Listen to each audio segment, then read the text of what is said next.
Les JO, parlons de cette période tant attendue par de nombreux propriétaires et sous-loueurs par la même occasion, dont moi.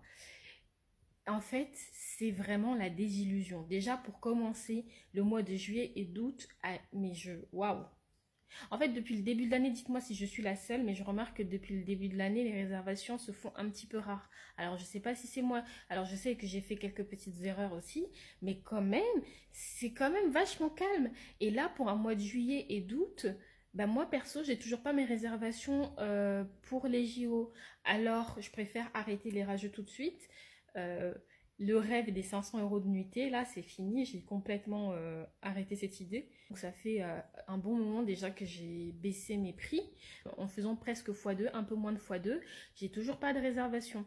Et en fait, c'est vraiment, ça se confirme, c'est généralisé.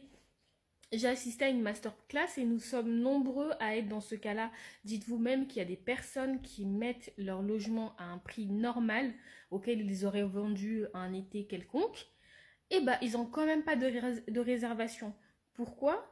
Parce qu'en fait, il y a eu tellement de spéculation sur cet événement que en fait, il y a eu tellement de gens qui voulaient prendre sa part du gâteau, ce qui fait que là maintenant, les voyageurs sont inondés d'offres. C'est-à-dire qu'il y a tellement de concurrence qu'en fait, les personnes vont attendre le dernier moment pour faire leur réservation. Et en même temps, ils auront raison parce qu'ils vont pouvoir profiter du meilleur prix. Donc voilà où on en est. Alors après, je ne comprends pas pourquoi ça a un impact sur tout le mois de juillet.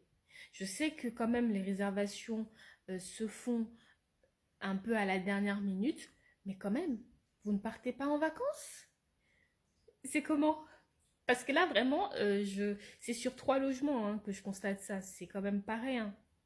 J'ai vu même dans des commentaires qu'il y avait des conciergeries qui géraient plus de 7 appartements. Sur les 7 biens, ils n'étaient pas réservés.